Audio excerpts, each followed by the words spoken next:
Hello everyone. Before we start, make sure to like and subscribe to the channel, and leave a comment with where you're from and what time you're watching. That way, YouTube will keep showing you stories just like this one. Now, let's begin. The company sent me to Indianapolis in early October for a 3-day training seminar on their new inventory system. I'm an assistant manager at a sporting goods store in Ohio, and corporate decided all of us needed hands-on experience with the software before the holiday rush.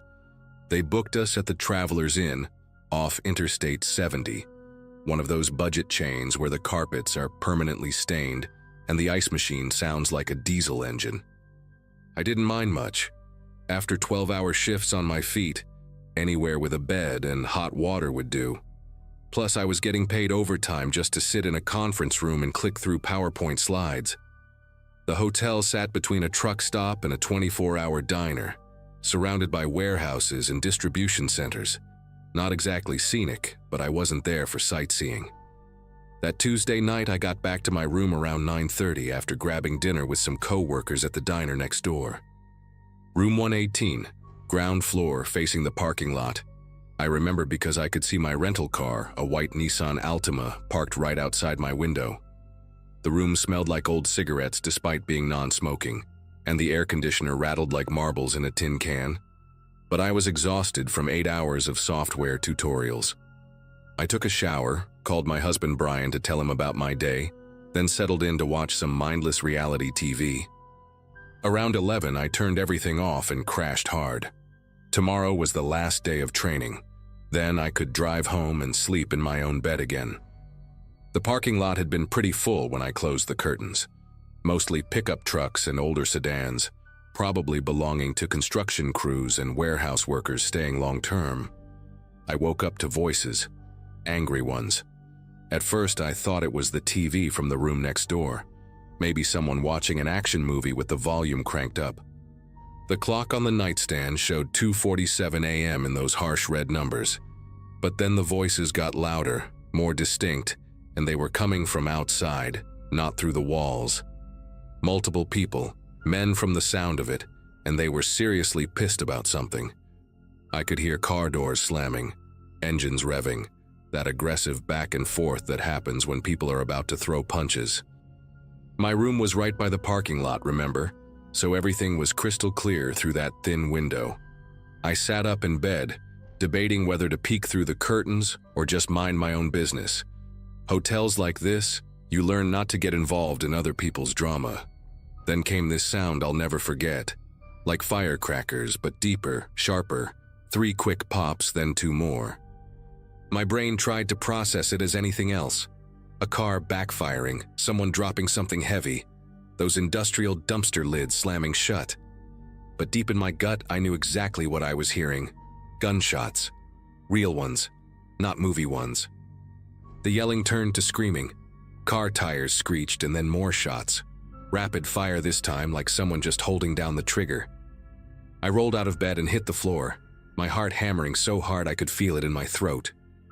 The carpet was rough against my cheek, smelling like decades of spilled coffee and cleaning chemicals. I could see the bottom of the door from where I was lying, that thin strip of yellow light from the walkway outside.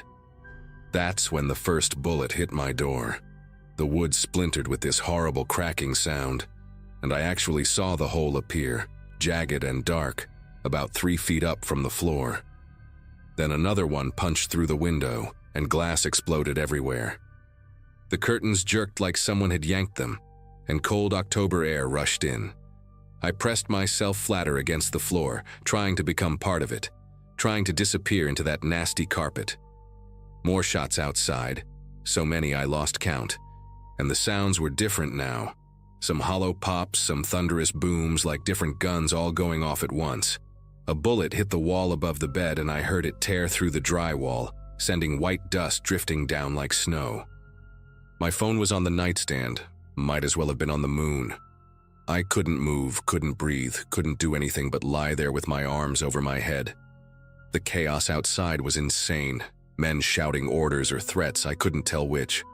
Someone was crying, these awful gurgling sounds that made my chest tight. Engines roared to life, tires squealed, and I heard metal crunching like cars were ramming into each other. Another bullet came through the window and I actually felt it pass over me, this weird zip of displaced air that made every hair on my body stand up. The mirror on the wall shattered, raining down in pieces. I could hear people in other rooms now, someone screaming. Doors slamming, feet pounding on the walkway above me as people on the second floor ran for the stairs. But I stayed frozen on that floor, counting my heartbeats, trying to make myself smaller, wondering if Brian would even know what happened to me if I died in this crappy hotel room in Indianapolis. Everything went quiet so suddenly it was almost worse than the shooting. My ears were ringing, this high-pitched whine that made everything else sound muffled and distant. I stayed on the floor, barely breathing, waiting for it to start again. Outside, a car alarm was going off. That repetitive honking that usually annoys the hell out of you, but right then it was proof that the world still existed. I could smell gunpowder, sharp and acidic, mixing with the cold air coming through the broken window. My legs were starting to cramp from being tensed so tight, and I realized I was grinding my teeth so hard my jaw ached.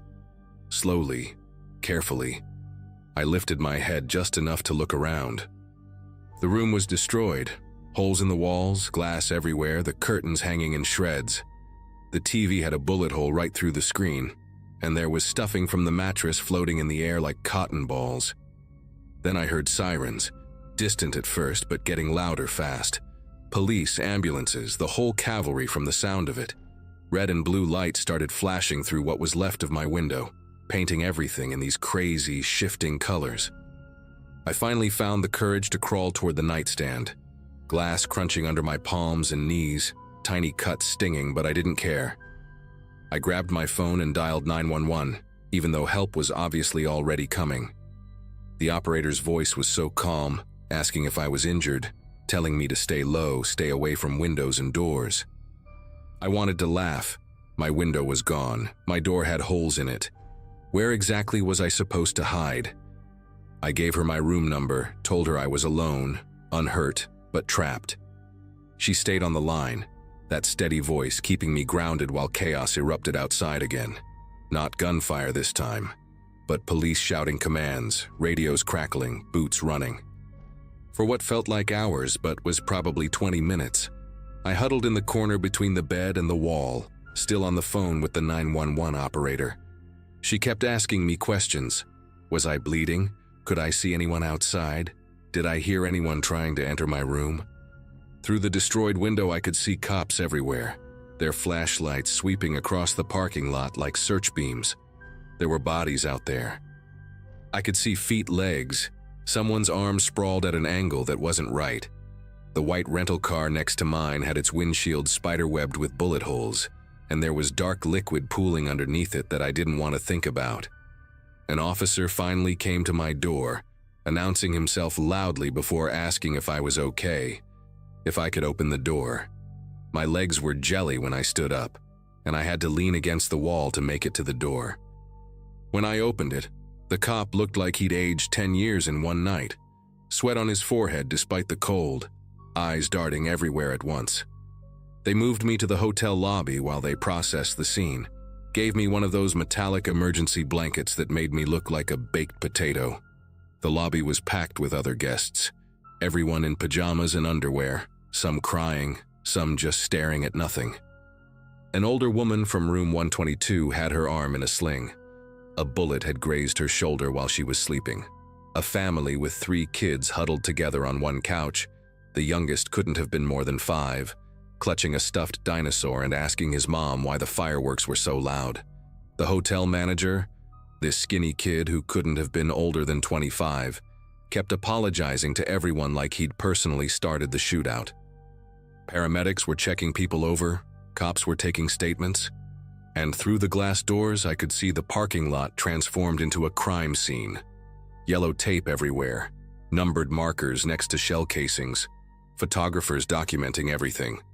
A detective interviewed me around 5 a.m., a black woman with gray streaks in her hair who introduced herself as Detective Washington.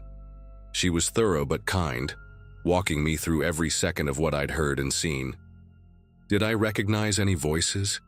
Had I noticed anything unusual earlier in the evening?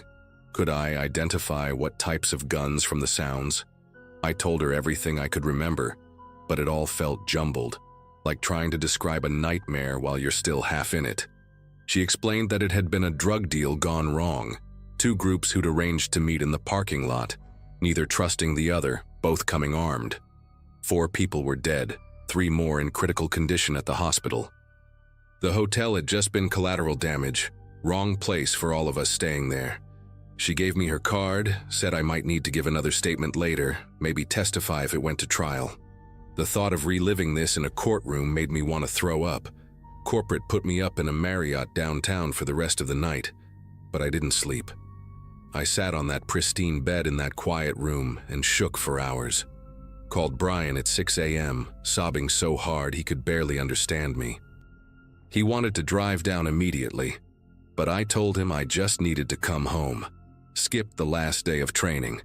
Funny how unimportant software tutorials seem after you've been shot at. The rental car company didn't even question why I needed a different vehicle. Guess they saw the news. That drive back to Ohio was the longest 3 hours of my life, jumping at every loud noise, pulling off twice because I was crying too hard to see the road. 2 weeks later, a victim's advocate called to check on me, gave me numbers for counselors who specialize in trauma. I went to a few sessions, and it helped some. The company offered to let me skip any future travel, and I took them up on it. These days, when I hear fireworks or a car backfire, my whole body tenses up.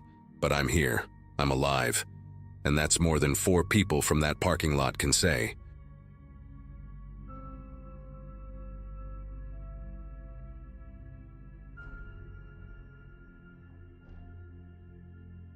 The night shift at the Grandview Hotel was supposed to be easy money. That's what my roommate told me when he got me the job. I was 22, fresh out of college with a useless philosophy degree, and desperate for anything that would help me pay rent while I figured out my life. It was a Thursday in early September, maybe around 2018, and I was only 5 days into the job. The hotel sat right off Highway 41, one of those mid-range places that business travelers used when they didn't want to pay downtown prices. During my training, the manager kept saying the night shift was mostly just staying awake and checking in the occasional late arrival. Nobody mentioned that the panic button under the desk hadn't worked in 3 months, or that the security guard position had been cut from the budget 2 weeks before I started. Around 2:47 a.m., this guy walked through the front doors. I remember the exact time because I'd just checked my phone, counting down the hours until my shift ended at 6. He looked completely ordinary, maybe mid-30s, wearing a wrinkled polo shirt and khakis like he'd been driving all day. Had one of those rolling suitcases, the kind with the broken wheel that makes that annoying clicking sound on tile floors. His driver's license said Robert Lawson, from somewhere in Missouri. He wanted a single room, paid cash for 3 nights up front, which wasn't unusual for that place. While I was counting his money and getting his keycard ready, he kept tapping his fingers on the counter in this weird rhythm, like he was playing an invisible piano. He asked me twice if I was working alone, which seemed odd, but I figured he was just making conversation. Gave him room 147 on the first floor, right down the hall from the lobby. After he left with his keycard, I went back to scrolling through my phone, trying to stay awake with some mindless YouTube videos. The lobby had these huge windows facing the parking lot, and the fluorescent lights inside made it impossible to see anything outside in the darkness. But we had this old monitor behind the desk, showing feeds from 4 security cameras, one in the parking lot, one in the main hallway, one by the side entrance, and one covering the lobby from behind me. About 10 minutes after Lawson checked in, movement on the parking lot camera caught my eye. He was standing by his car, a beat-up silver sedan parked directly in front of the main entrance. The way he was moving seemed strange, like he was checking if anyone was watching. He opened his trunk and pulled out what looked like a large duffel bag, different from the suitcase he'd brought in earlier. Then he unzipped it right there in the parking lot. The camera quality was terrible, all grainy and black and white, but I could see him pulling something out of that bag. At first I thought it might be a baseball bat or maybe a tire iron, but then he held it up to check something, and the parking lot light hit it just right. It was a shotgun, not a hunting rifle or anything you could maybe explain away. A short, mean-looking shotgun. He loaded something into it. I could see the motion even on that crappy camera, then tucked it under a long coat he pulled from the same bag. My whole body went rigid in that chair.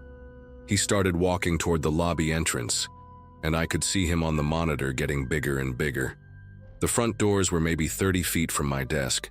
The only other exit was through the back office, but that led to a hallway that connected right back to the main corridor where he could easily cut me off. I reached under the desk for the panic button, pressing it over and over, knowing it was broken but hoping maybe somehow it would work this time.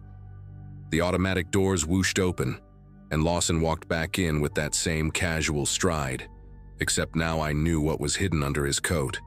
He wasn't pointing anything at me yet, just walked up to the counter like he needed extra towels or something. "Hey, buddy," he said, and his voice was different now, lower and steadier.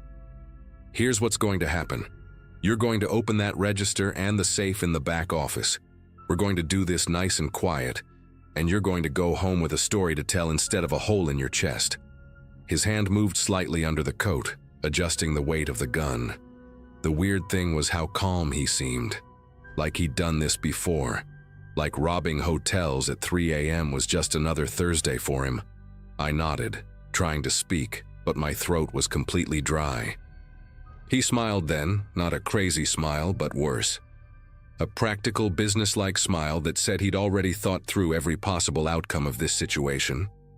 My mind was racing through my training, but they'd spent exactly 0 minutes on what to do during an armed robbery. The cash register had maybe $200 in it, mostly small bills from people buying snacks from the vending machines. The safe in the back had more, probably a few thousand, but I didn't even know the combination. Only the manager and the senior night auditor knew that, and Gregory, the night auditor, wasn't scheduled until tomorrow. I started moving toward the register, trying to buy time, trying to think. "The safe," I managed to croak out. "I don't have the combination. I'm new. They haven't given it to me yet." Lawson's expression didn't change. He leaned against the counter like we were having a casual conversation about the weather. "That's unfortunate," he said. "For you, I mean. Because I drove a long way for what's in that safe and I'm not leaving empty-handed. So you better start thinking real hard about how to open it, or we're going to have a different kind of conversation." I opened the register, my fingers fumbling with the keys, and started pulling out the cash. While I was doing that, I noticed something on the security monitor. A car had just pulled into the parking lot, a taxi. We sometimes got late arrivals from the airport, and sure enough, I saw an elderly couple getting out, the man pulling luggage from the trunk while the woman counted bills to pay the driver. They were heading straight for the lobby. Lawson must have seen my eyes flick to the monitor because he turned slightly to look at the parking lot through the windows. "Well," he said quietly, "this is about to get interesting." He shifted the shotgun under his coat and moved to the side of the counter where he'd be hidden from view when they first walked in. "You're going to check them in like everything's normal," he whispered. "One wrong word, one weird look, and I start with them, understand?" The automatic doors were already sliding open, and I could hear the woman complaining about the airline losing their bags. The couple approached the desk slowly, the man limping slightly with what looked like a bad knee. They were probably in their 70s, wearing matching Florida vacation shirts with palm trees on them. The woman, Dorothy she said her name was, did all the talking while her husband Harold just stood there looking exhausted. She wanted a room on the ground floor because of Harold's knee, and she kept apologizing for arriving so late, explaining their flight had been delayed 4 hours. The whole time she was talking, I could see Lawson in my peripheral vision, standing just 3 feet away behind that half wall that separated the desk area from the lobby. One step and he'd be visible to them. My voice sounded almost normal as I processed their credit card, but I could feel sweat running down my back, soaking through my uniform shirt. Dorothy kept chatting about their grandchildren in Phoenix, completely unaware that we were one wrong move away from disaster. I handed them their key cards, room 108, the opposite direction from where Lawson had checked in earlier. As soon as they disappeared down the hallway, Lawson stepped back into view. "Good job," he said, like I'd passed some kind of test. "Now, about that safe.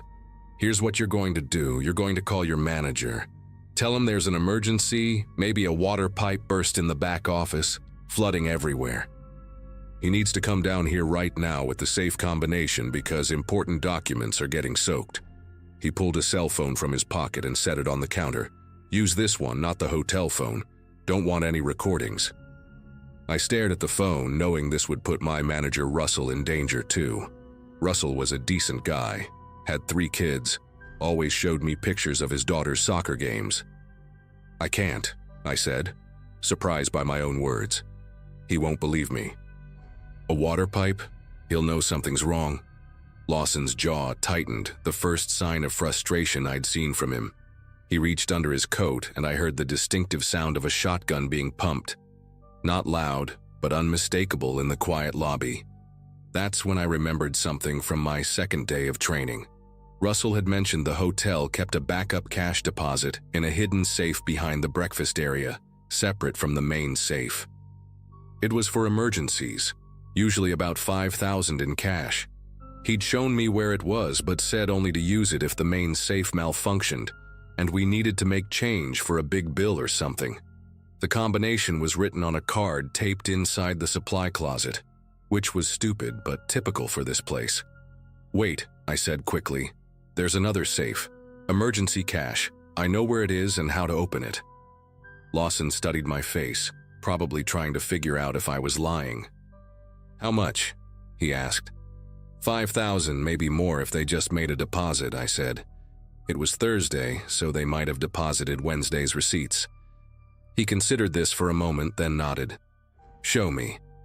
And remember, those old folks are still in the building. Would be a shame if I had to go knock on their door." We walked to the breakfast area, me in front, him staying close enough that I could smell the cigarette smoke on his clothes. The breakfast room was creepy at night. All those empty tables and chairs set up for a meal that wouldn't happen for another 3 hours. The coffee machines were turned off, and the waffle makers sat there like metal mouths waiting to be fed. The supply closet was in the back corner, and my key card worked on it thankfully. Inside, behind boxes of paper cups and napkins, was the combination taped to the wall, just like Russell had shown me. EU073185, probably someone's birthday. The safe was built into the floor under a piece of loose carpet. As I knelt down to open it, I noticed something else in that closet, a heavy marble rolling pin from when the hotel used to make fresh pastries. It was on the shelf right next to me, covered in dust. Lawson was standing in the doorway, watching the breakfast room entrance, the shotgun now visible under his open coat. This was probably my only chance. My hand was on the safe dial, but I could reach that rolling pin without him noticing if I was careful. The safe clicked open, and there it was, stacks of 20s and 50s, probably about 6,000 total, more than I'd expected. Lawson glanced down at the money, and for just a second his attention was completely on the cash. I grabbed the marble rolling pin and swung it as hard as I could at his knee, the bad one I'd noticed him favoring when he walked. The crack was horrible, like stepping on a thick branch, and he went down screaming. The shotgun clattered across the floor, sliding under one of the breakfast tables. I didn't even think, just ran. Ran straight through the lobby, past my desk, out the automatic doors into the parking lot. I could hear him screaming behind me, cursing and trying to get up. I made it to my car, a rusty Ford Focus, and fumbled with my keys. Started it on the 3rd try and peeled out of that parking lot faster than I'd ever driven. Called 911 from the road, told them everything. They caught him still in the breakfast room, trying to crawl to the shotgun with his destroyed knee. Turns out Robert Lawson wasn't even his real name, and he'd robbed 2 other hotels in neighboring states the same way. The elderly couple slept through the whole thing. I quit the next day, didn't even go back for my last paycheck. Sometimes I still dream about that breakfast room and the sound his knee made when I hit it.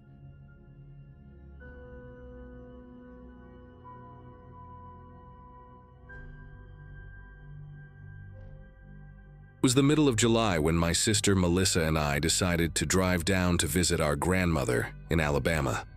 I was 24 at the time, fresh out of nursing school, and Melissa had just turned 21 that spring. We'd been planning this trip for months, setting aside money from our part-time jobs and coordinating our vacation days.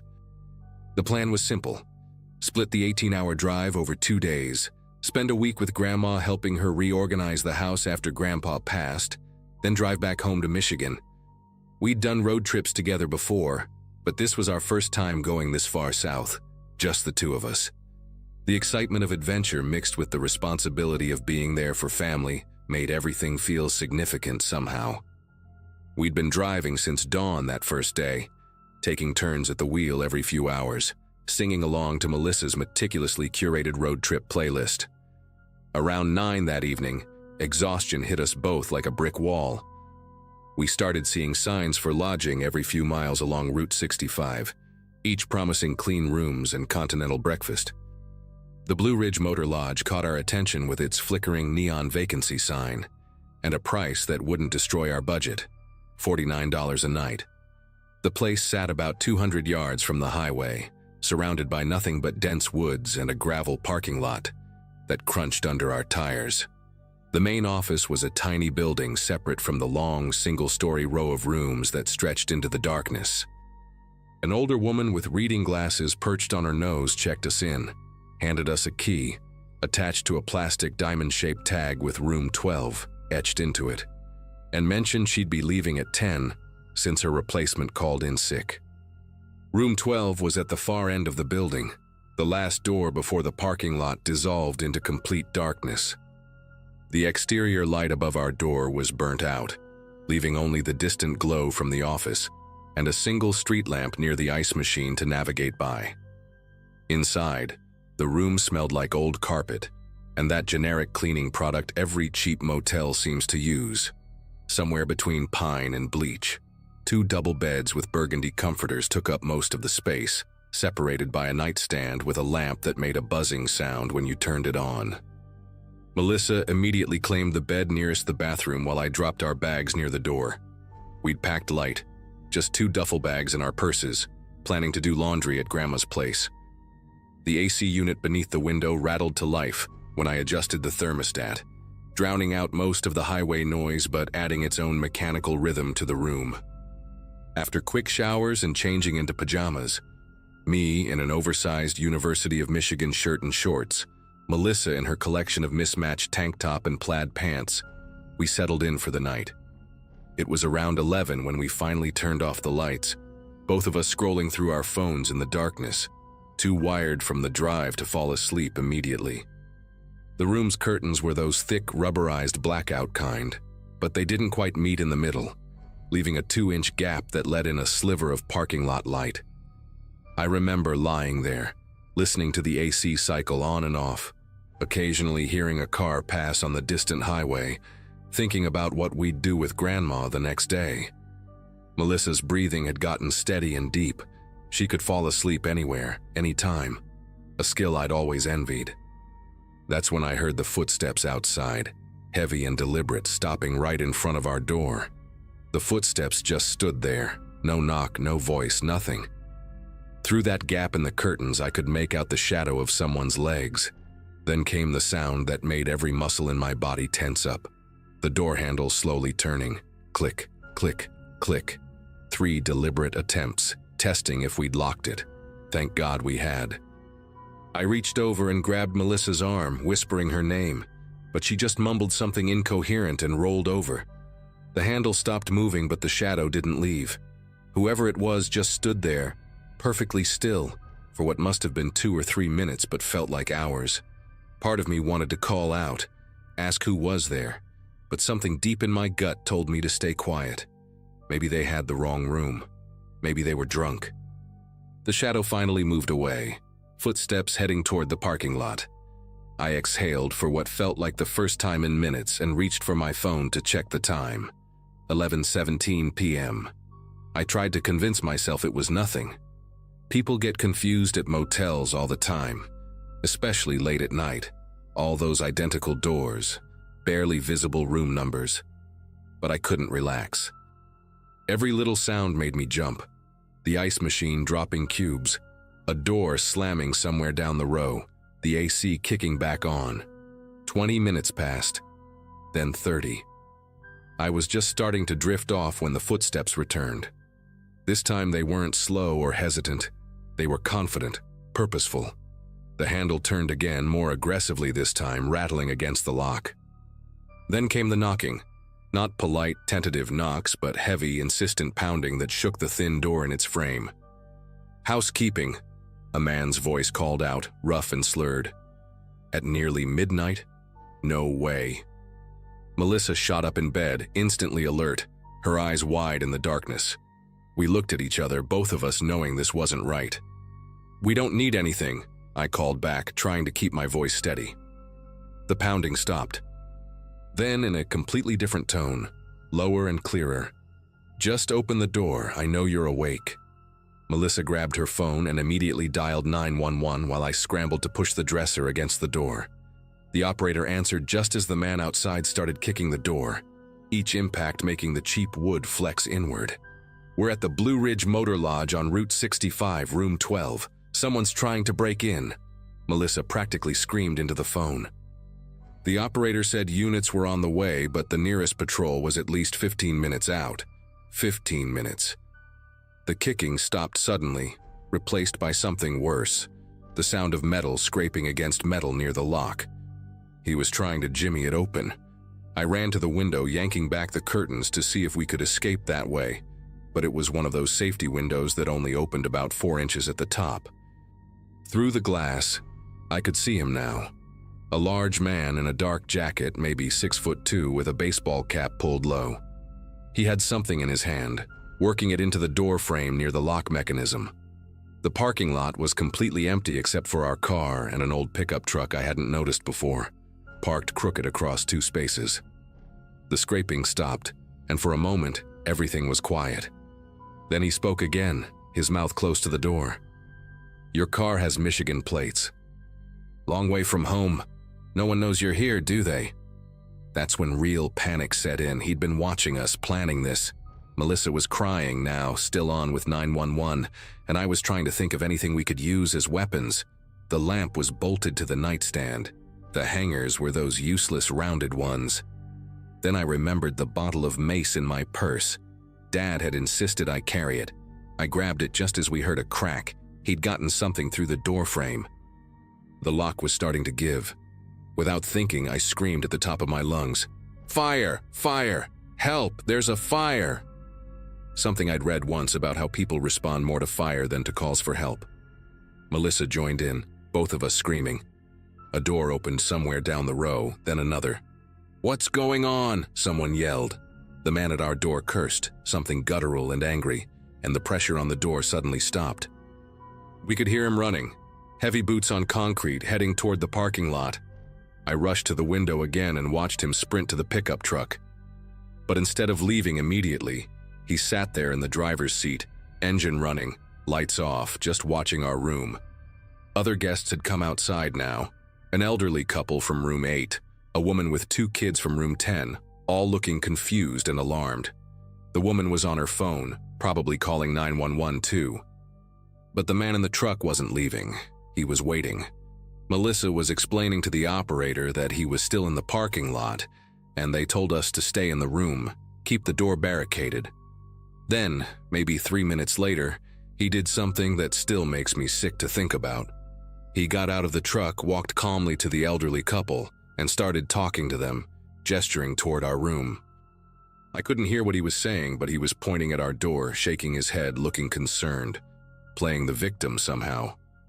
The old man seemed to be buying it, nodding along. That's when I cracked the window and yelled, "He tried to break into our room. Don't believe him. We called the police." The man's head snapped toward our window, and even from 40 feet away, I could see his expression change, from fake concern to pure rage. He said something quick to the elderly couple and started walking back toward our room, not running this time, but striding with this terrifying determination. The elderly woman pulled her husband back inside their room. The mother grabbed her kids and disappeared too. It was just him, us, and the empty parking lot again. He came right up to our window this time, close enough that I could see he had pale eyes, maybe gray or light blue, and a scar that ran through his left eyebrow. "You're making a mistake," he said, his voice calm but with this underlying threat that made my skin prickle. "I was just trying to help. Your friend texted me, said you needed help." "What friend?" We hadn't told anyone where we were staying. Before I could respond, he pulled out a phone and held it up to the window, showing a text conversation I couldn't quite read in the darkness. "See? She sent me your room number. Told me to come check on you." Neither of us had texted anyone. Melissa, still on with 911, was shaking her head frantically. This man was completely delusional, or an incredibly practiced liar. That's when we heard the sirens in the distance. The man's whole demeanor shifted instantly. He backed away from the window, that fake concerned expression completely gone, replaced by something cold and calculating. "Wrong room," he said flatly, like he was talking to himself more than us. Must have been the wrong room. He walked back to his truck with this unnatural calmness, taking his time like he had nothing to hide. But just before getting in, he turned back and looked directly at me through the window. He didn't say anything, just stared for maybe 5 seconds, like he was memorizing my face. Then he got in the truck and drove away. No rush, no squealing tires. Just pulled out of the parking lot and headed north on the frontage road, away from the approaching sirens. I kept watching until his taillights disappeared into the darkness, terrified he might circle back. The police arrived about 2 minutes after he left, 2 patrol cars with lights flashing, filling the parking lot with red and blue. Melissa finally stopped shaking enough to unlock the door and let them in. The officers took our statements, examined the door frame where he'd damaged it trying to break in, and put out a description of the truck and the man. They found scratches and tool marks on the lock mechanism, confirming someone had definitely tried to force entry. One officer, a younger guy named Officer Daniels, told us this was the 3rd report they'd had in 2 months about attempted break-ins at motels along this stretch of highway, always targeting women traveling alone or in pairs. They never caught the guy. The motel owner, who showed up about an hour later in pajamas and a windbreaker, moved us to a room right next to the office and had his son stay in the office all night to keep watch. We didn't sleep.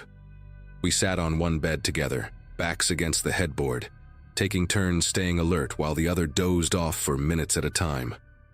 At first light, around 5:30 a.m., we packed up, got in our car, and drove the remaining 8 hours to Grandma's house without stopping except for gas.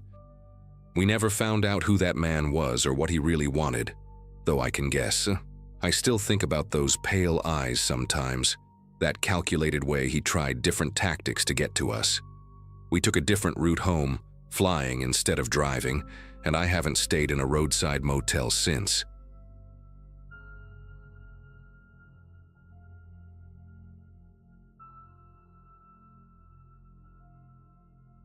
I'm a traveling nurse, and last month I was driving through Nevada on my way to a new assignment in Colorado.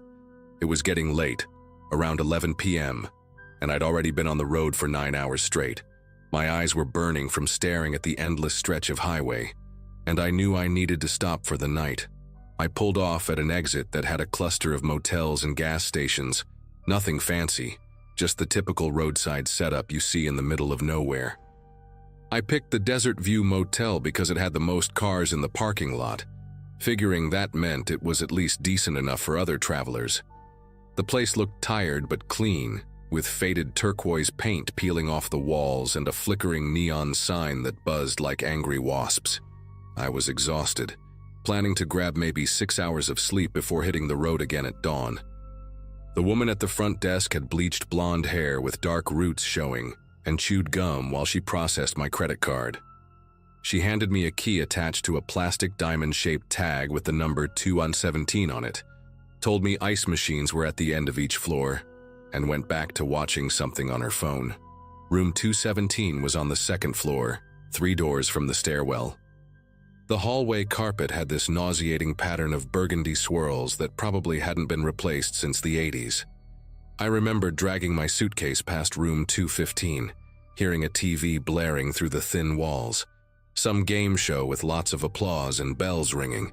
When I got into my room, it smelled like old cigarettes masked by cheap air freshener, that artificial cherry scent that makes your throat itch. I dropped my bag, kicked off my shoes, and collapsed on the bed without even pulling back the covers, just needing to close my eyes for a minute before I'd get up to shower. Maybe 20 minutes later, I woke up to voices coming through the wall from room 219. At first, it was just muffled conversation, a man and woman talking, nothing unusual. I figured they were just another couple passing through, maybe arguing about directions or where to eat tomorrow. But then the man's voice got louder, sharper, and I could make out some of the words. Ugly things, calling her stupid, worthless, saying she'd ruined everything again. The woman's voice was quieter, pleading, trying to calm him down. I've worked in enough emergency rooms to recognize that tone, that careful way people talk when they're trying not to set someone off. I sat up in bed, suddenly wide awake, listening as his voice kept escalating. Then I heard the first crash, like something heavy hitting the wall, and the woman let out this strangled cry that made every hair on my arm stand up. The next few minutes were pure chaos on the other side of that wall. More crashes, the sound of glass breaking, furniture being thrown around. The woman was crying now, begging him to stop, and I could hear the terror in her voice. I grabbed my phone and called 911, but the dispatcher said they were 40 minutes out. Apparently, there were only 2 patrol cars covering this entire stretch of highway. 40 minutes. I couldn't just sit there for 40 minutes listening to this, so I called the front desk, thinking maybe they had some kind of security, or at least they could intervene somehow. The same gum-chewing woman answered, sounding annoyed that I'd interrupted her show. I told her what was happening, that someone was getting hurt in room 219, that she needed to do something right now. She sighed like I was asking her to move mountains, said she'd send someone up to check on it. About 2 minutes later, I heard heavy footsteps in the hallway and a knock on their door. A man's voice, probably maintenance or security, asked if everything was all right in there. The fighting stopped immediately. There was this eerie silence for maybe 10 seconds. Then the abuser answered, his voice completely different now, calm, friendly even, saying they were just watching TV and sorry if it was too loud. The maintenance guy must have bought it because I heard him walking away. As soon as those footsteps faded, the abuser started yelling again. But this time, it wasn't at the woman.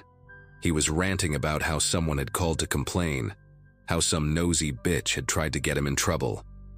My whole body went rigid when I realized he was talking about me. Then he said something that made my chest tighten.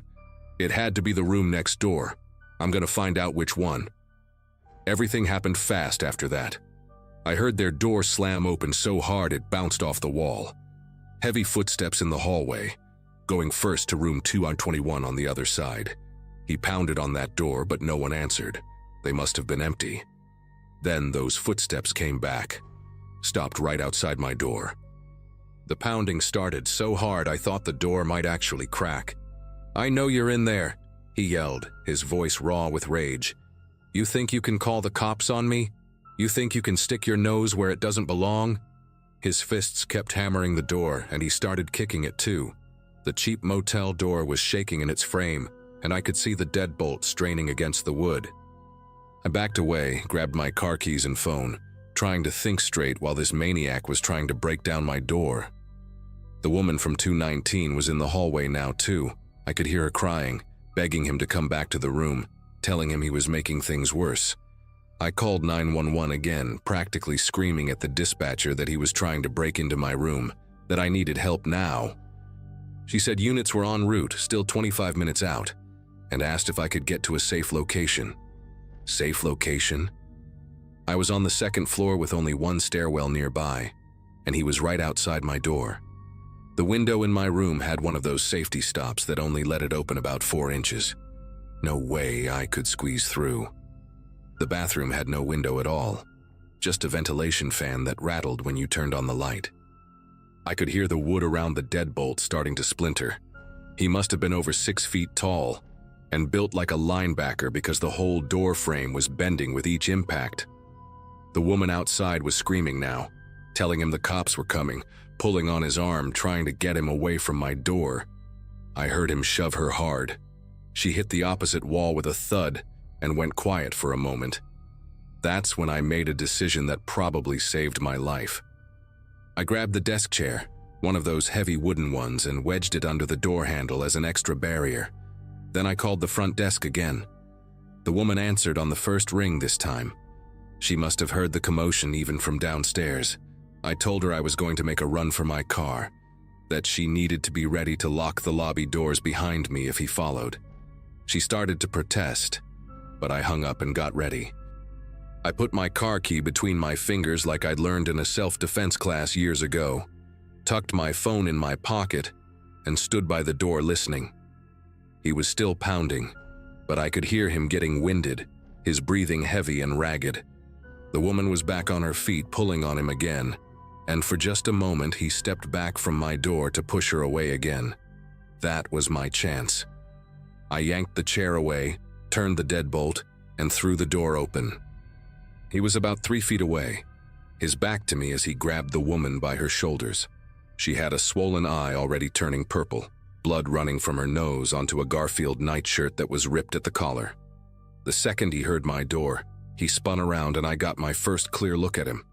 Maybe 35, unshaven, wearing jeans and a wife beater stained with what looked like beer.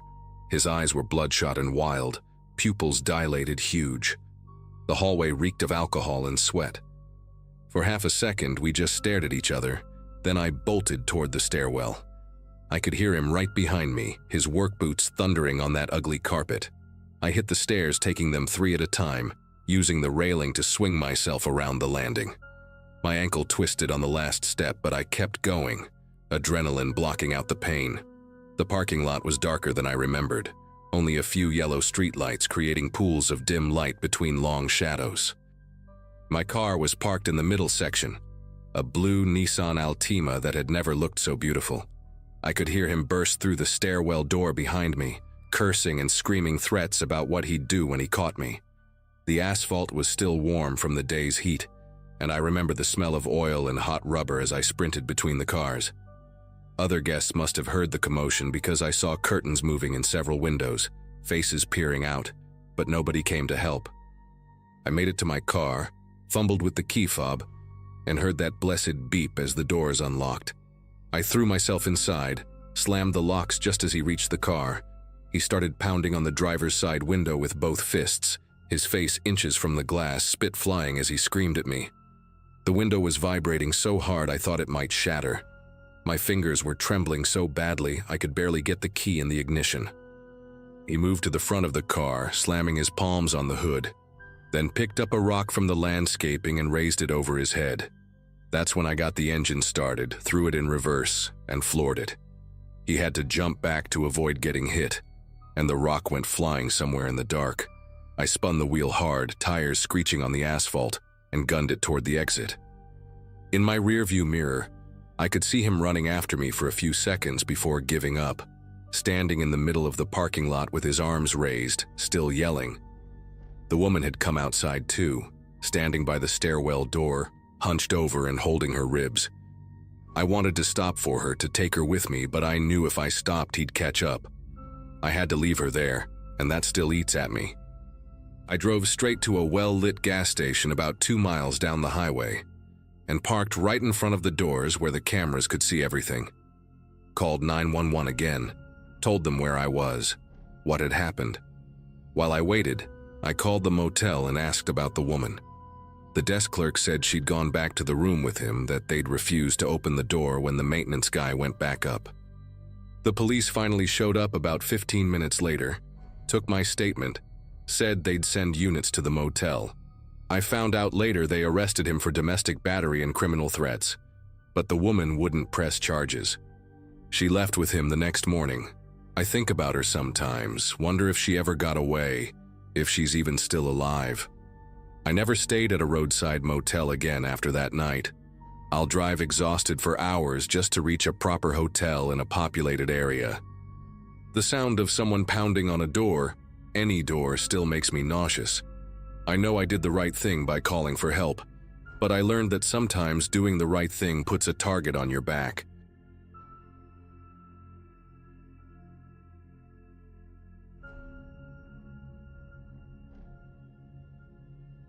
I was 34 when it happened, just another February night in 2017.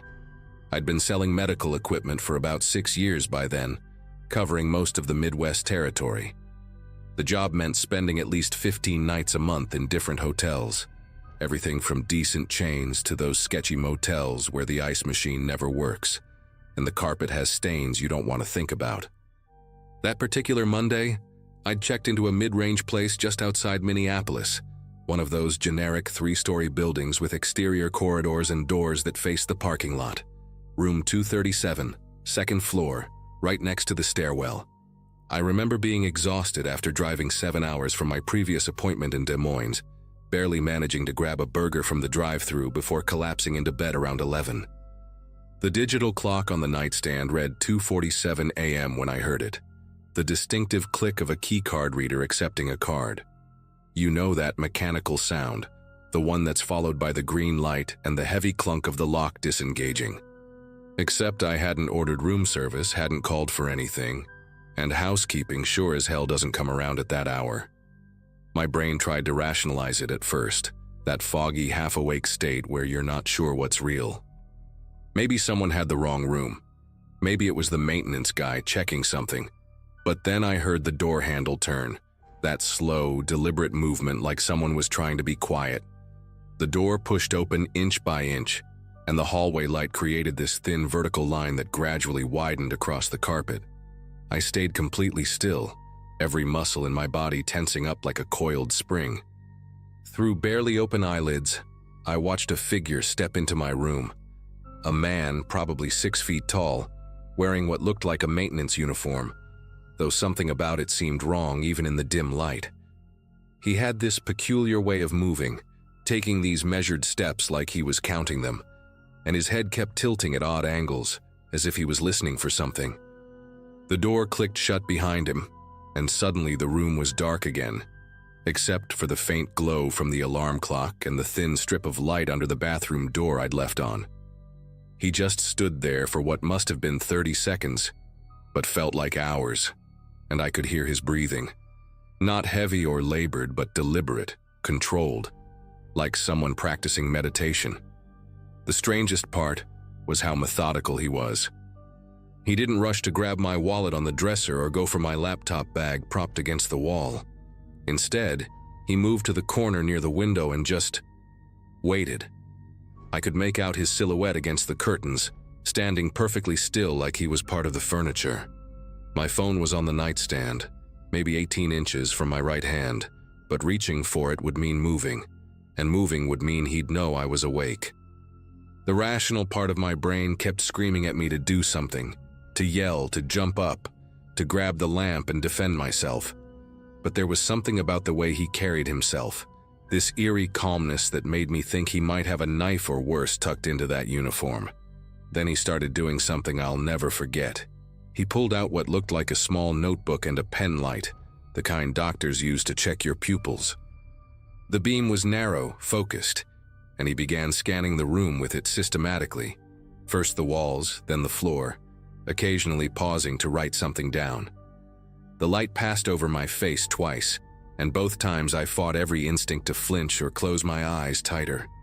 He spent extra time examining the area around my suitcase, even crouching down to inspect the zipper pulls without actually touching anything.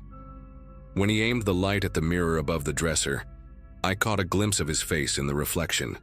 Mid-40s maybe, clean-shaven, with these deep-set eyes that seemed completely focused on whatever he was documenting. He had this small scar running through his left eyebrow, the kind you'd get from a bar fight or a childhood accident.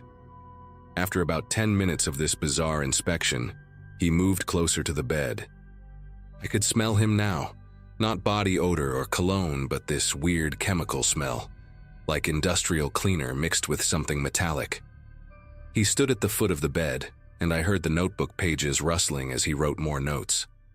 My left foot was maybe 6 inches from the edge of the mattress, and I became hyper-aware of it, terrified that any involuntary twitch would give me away. He started mumbling to himself, too quiet for me to make out the words. But the tone was conversational, like he was explaining something to someone who wasn't there. Then he did something that made my heart pound so hard I was sure he'd hear it. He reached into his pocket and pulled out what looked like a hotel keycard, but it had all these wires attached to it, connected to some kind of small electronic device. He walked back to the door and inserted the modified keycard into the reader. Instead of the usual beep, there was this series of rapid clicks, and then he opened the door slightly and wedged something under it. Looked like a rubber doorstop. The hallway was empty from what I could see, just the ugly geometric pattern carpet and the ice machine humming in the distance. He left the door cracked open about 2 inches and returned to his spot by the window. But this time he was facing the bed directly. I kept my breathing shallow, counting each inhale and exhale to keep them regular, fighting the urge to gulp air as panic crept up my throat. The worst part was not knowing what he was waiting for. Was someone else coming? Was he going to stand there all night? The uncertainty was eating at me, making every second stretch into eternity. That's when I heard footsteps in the hallway, multiple sets, moving quickly but quietly.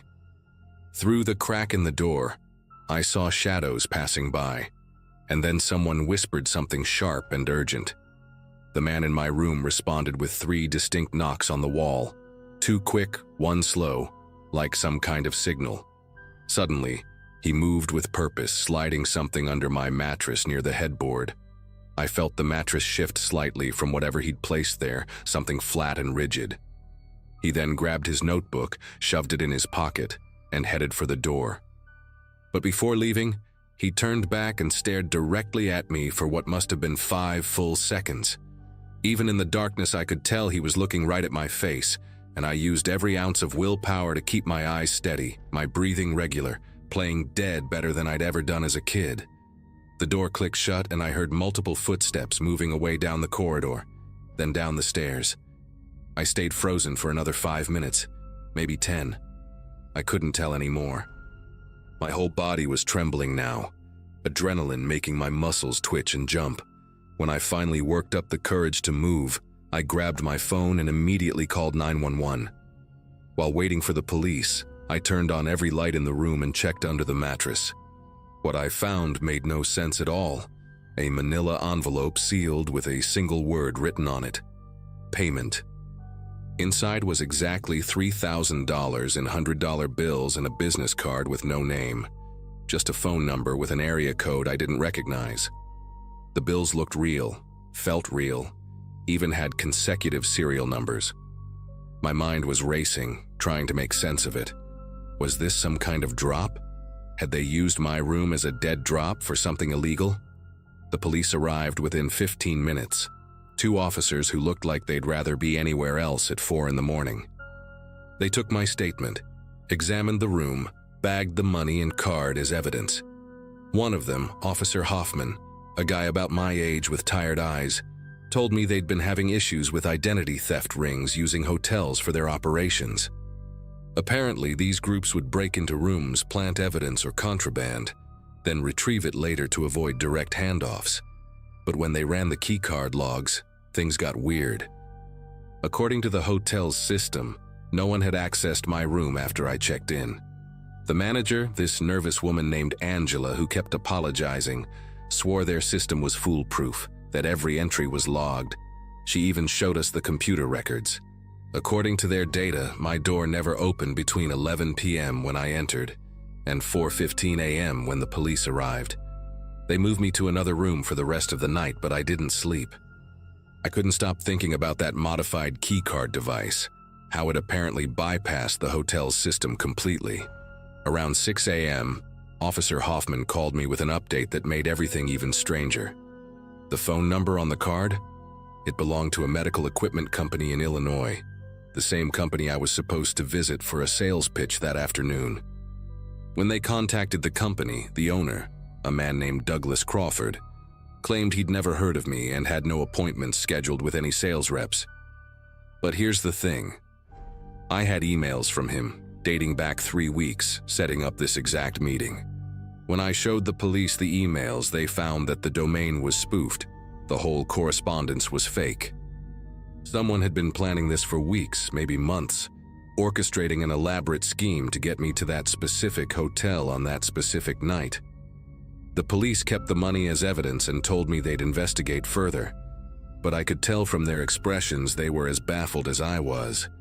I canceled all my appointments for the week and drove straight home to Wisconsin, checking my mirrors constantly, paranoid that someone was following me. Over the next few days, I discovered more inconsistencies. Charges on my company credit card for hotels I'd never stayed at, signed receipts with my signature for restaurants in cities I'd never visited, all from the past month. My company launched an internal investigation, but nothing ever came of it. The charges were reversed, the police case went cold, and officially, according to the hotel's records, no one ever entered my room that night. 6 months later, I quit that job and found work that didn't require travel. I still don't know what I was really caught up in that night, whether I was a random target or specifically chosen, whether that man knew I was awake the whole time. All I know is that sometimes when I'm lying in bed at night, I still hear that sound, the slow, deliberate turn of a door handle in the darkness.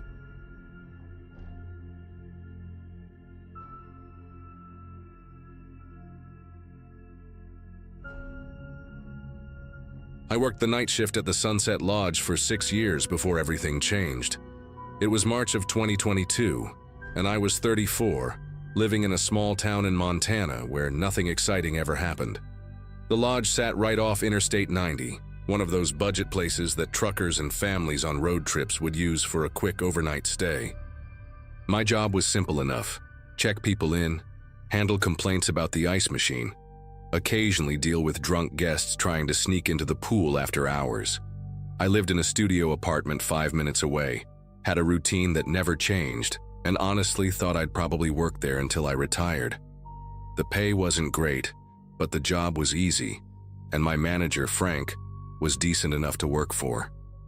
Most nights I'd bring a book or watch Netflix on my phone during the dead hours between 2 and 5 a.m. when nobody ever showed up. Everything started with a news alert on my phone during a particularly slow shift in early April. A woman had been found dead at the Riverside Inn, about 40 miles east of us along the same interstate. The article didn't have many details, just that housekeeping had discovered her body when she didn't check out on time. I remember thinking it was sad, maybe a heart attack or something, and went back to my crossword puzzle. But then Frank called an emergency staff meeting the next afternoon, which was weird because he never called meetings. He looked different that day. His usually relaxed face was tight with worry, and he kept running his hand through his thinning hair while he talked. Apparently, the woman at the Riverside hadn't died of natural causes.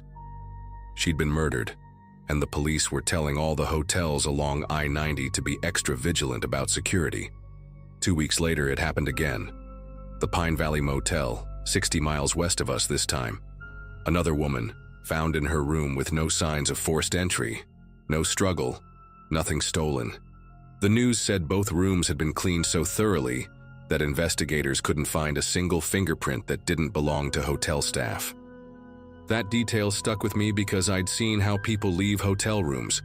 They're usually disasters. Towels everywhere, trash overflowing, sheets twisted up like tornadoes hit them. But these rooms were spotless, like someone had spent hours scrubbing every surface with bleach. The victims were both traveling alone, both had checked in late at night, and both had paid in cash. The police started calling it a pattern, and suddenly every hotel worker along I-90 was on edge, watching every guest like they might be either the next victim or the killer. My shift on that Friday in late April started like any other.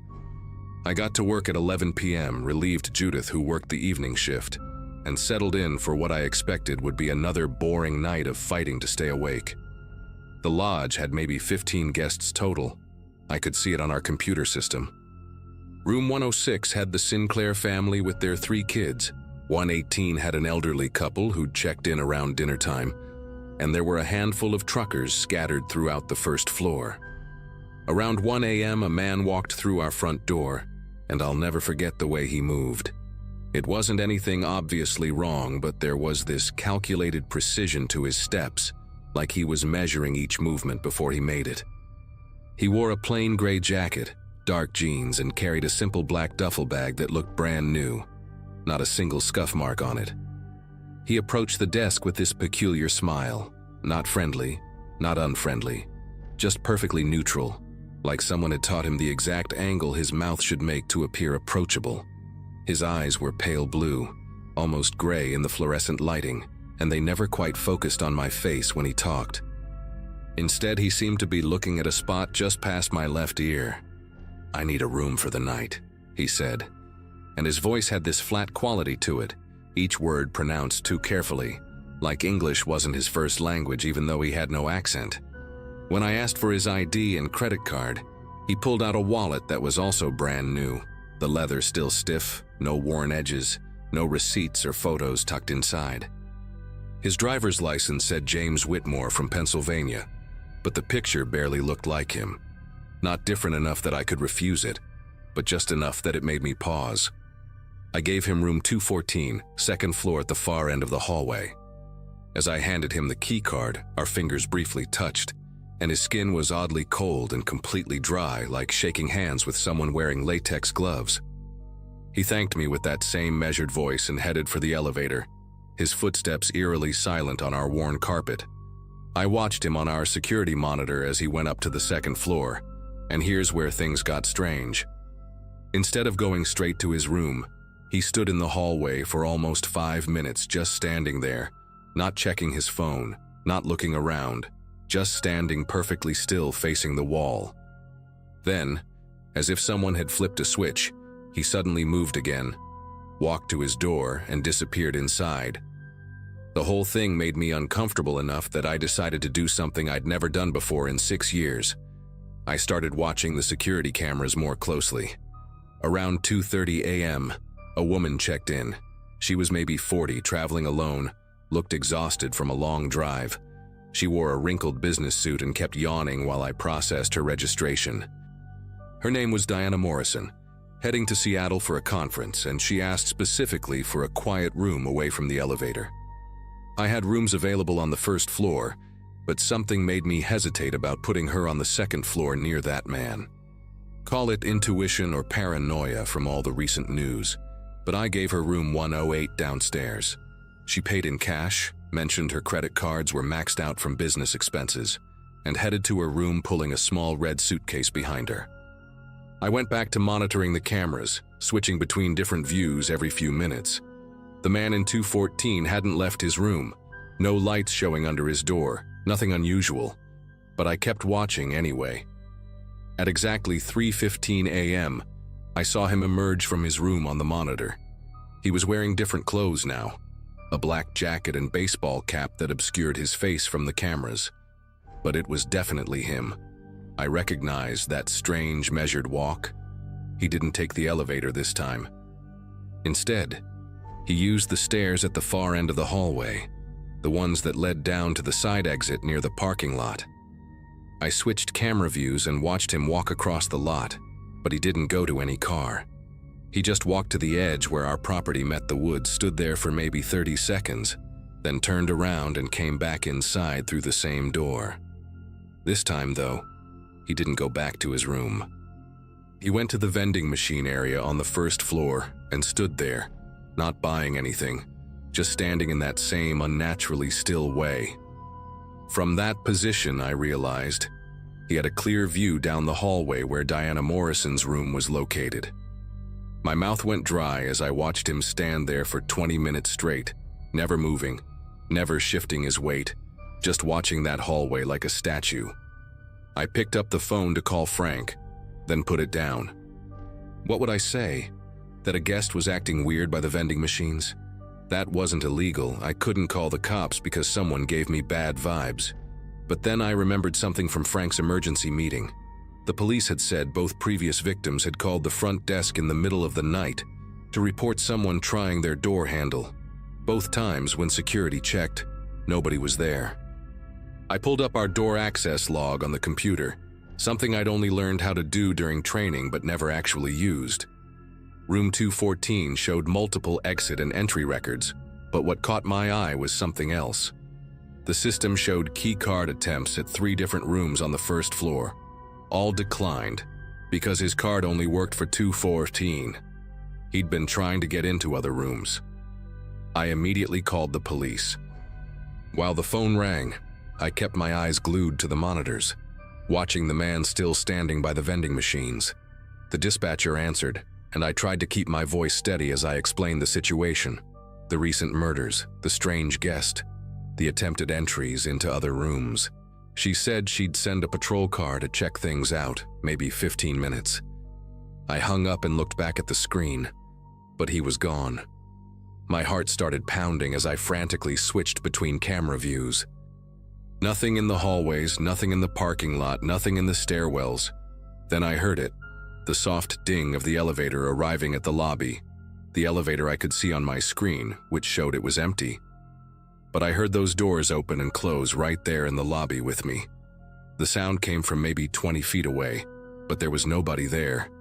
I stood up from my chair, grabbing the baseball bat Frank kept under the desk, and that's when all the lights in the lobby went out. The emergency lighting kicked in after 2 seconds, casting everything in a dim red glow. My computer was still running on battery backup, the screens providing the only real light. I could hear footsteps now, slow and deliberate, coming from the direction of the first-floor hallway.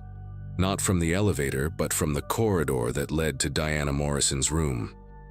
I gripped the bat tighter and moved toward the hallway, every instinct screaming at me to run, but knowing I couldn't leave Diana or the other guests in danger. As I reached the corner, I saw him at the far end of the hallway, trying Diana's door handle. She must have heard it because I heard her voice from inside, asking who was there. He didn't answer, just kept slowly turning the handle, testing it. I shouted at him to step away from the door, and he turned to look at me. In the red emergency lighting, his face looked completely blank, no expression at all, like a mannequin. He started walking toward me with that same measured pace, and I raised the bat, yelling that the police were on their way. He stopped about 10 feet from me and tilted his head slightly, like a dog hearing a strange sound. Then he spoke, and his voice was different now, no longer flat but almost melodic, rehearsed. "You should have minded your own business. Check in, check out, that's all you needed to do." He reached into his jacket and I swung the bat without thinking, pure adrenaline taking over. I missed him completely, but it made him step back. We stood there for what felt like hours but was probably seconds. And then I heard the beautiful sound of sirens approaching. His head snapped toward the front entrance, and without another word, he turned and ran. Not that measured walk anymore, but a full sprint toward the side exit. I ran after him, still carrying the bat, and saw him disappear into the woods just as the police cars screeched into our parking lot. They found him 3 hours later, hiding in a drainage pipe about a mile away, still carrying his black duffel bag filled with cleaning supplies, zip ties, and a collection of hotel key cards from different chains.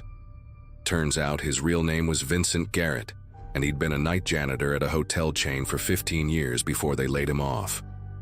The police said he'd developed an obsession with hotel cleanliness and had some twisted idea about purifying hotels of solo female travelers he deemed unworthy of the rooms. He'd been using stolen master key cards and employee access codes he'd collected over the years, which explained how he got into those other hotels without forcing entry. The FBI linked him to 5 murders across 3 states, all along major interstate routes. Diana Morrison was safe, though she was pretty shaken up when she learned how close she'd come to being victim number 6. I quit the Sunset Lodge 2 months later, not because I was scared, but because I couldn't walk those hallways without seeing him standing there in that unnatural way. Frank understood, gave me a good reference, and I work at a bookstore downtown now. Sometimes I'd drive past the lodge and see new people working the night shift through the window, and I wonder if they know what almost happened there. I never told the full story to anyone except the police, and now you folks here. I still have nightmares sometimes about that empty elevator dinging in the lobby, but at least I know he's serving multiple life sentences without parole. They never did figure out how he made the lights go out that night, but honestly, I don't want to know.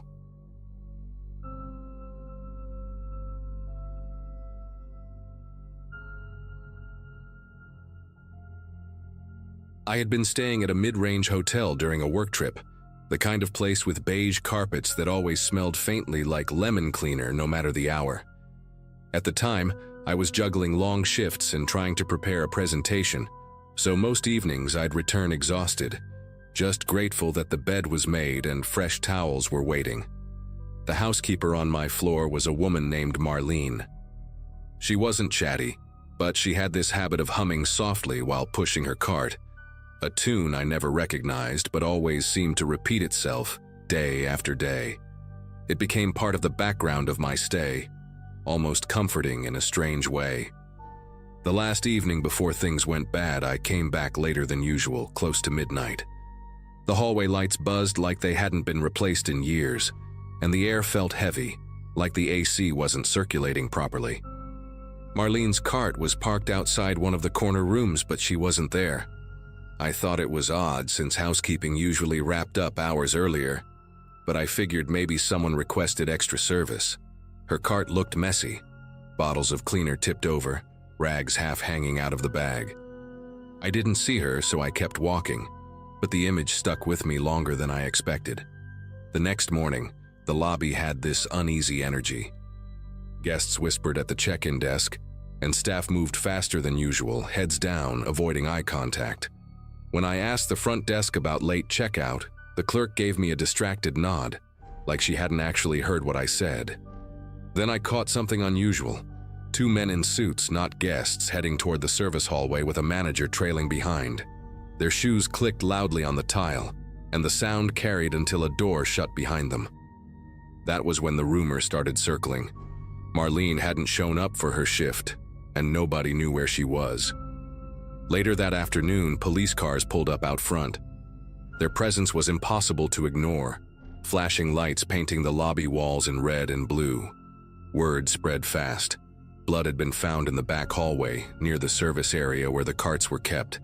Someone said it wasn't a small spill either, but a streak that smeared along the wall, as if something had been dragged. People gathered near the elevators, speculating in low voices.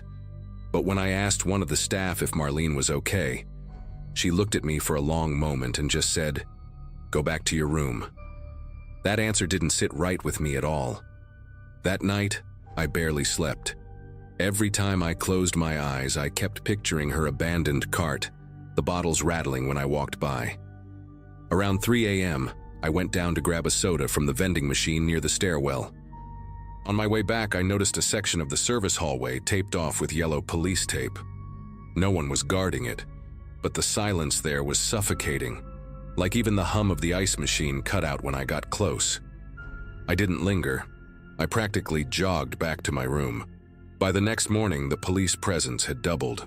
Guests waiting for rides stood by the entrance, clutching their luggage like they couldn't get away fast enough. That's when I overheard 2 officers near the front desk asking about a guest who had checked out at dawn.